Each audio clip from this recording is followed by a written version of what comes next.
We as a human people hold major grudges. We all think what's right and what's wrong. But does anybody follow those 10 commandments in the world today? They're really hard.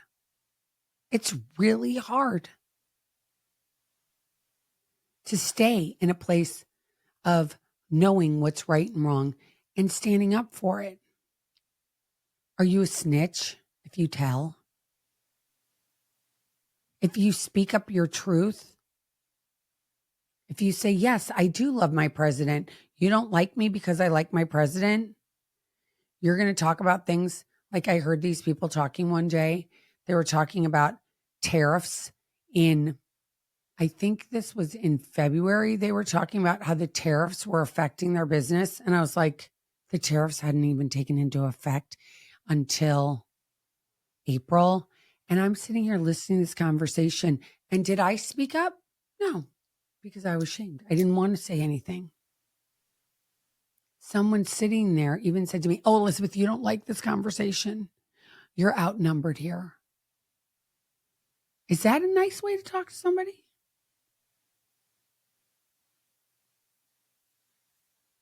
It might not be nice, but do I have to carry a grudge? Do I have to carry a grudge towards my entire family for stuff they did back then? I mean, my mother's dead now, God rest her soul.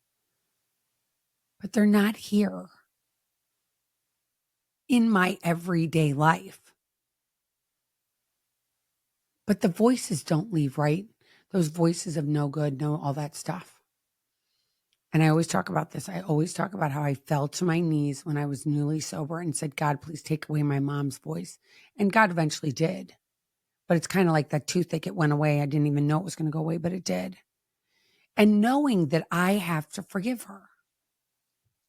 Now, does that mean I want to break bread with these people? No, I don't want to break bread with certain people. No, I don't.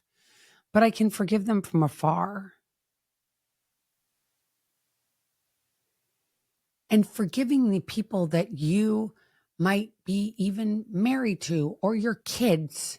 Like, we're also living in this time of there's so much more estrangement than there ever was when I was growing up. I felt like I was the only one that was estranged from our family that I knew. And I know people had like major boundaries set with their families, but I don't remember anybody being truly as estranged as I was. And to think about today's world where there's so many kids that are estranged from their parents, they say, I'm not going to talk to my parents anymore. And I think there could be a happy medium of like, I can have my parents, I can have a relationship with them. I can be cordial when I speak to them on the phone. But again, I don't have to break bread with them, but I have to be cordial and take their calls. And because they gave me, if anything, they gave you a roof over your head when you were a baby. They gave you 3 square meals a day. They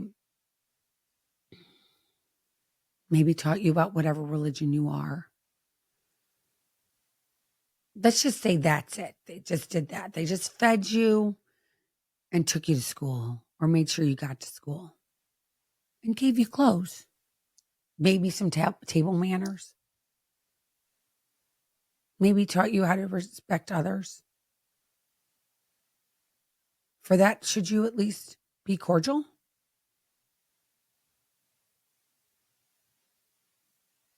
Is that too much? It's too much effort. Does it mean you have to grow up and just say, okay, I'm going to do this because it's the right thing to do? I know I'm supposed to forgive people. Extend an olive branch and forgive. Again, I'm not saying forget, but forgive. Like, why carry around this stuff all the time?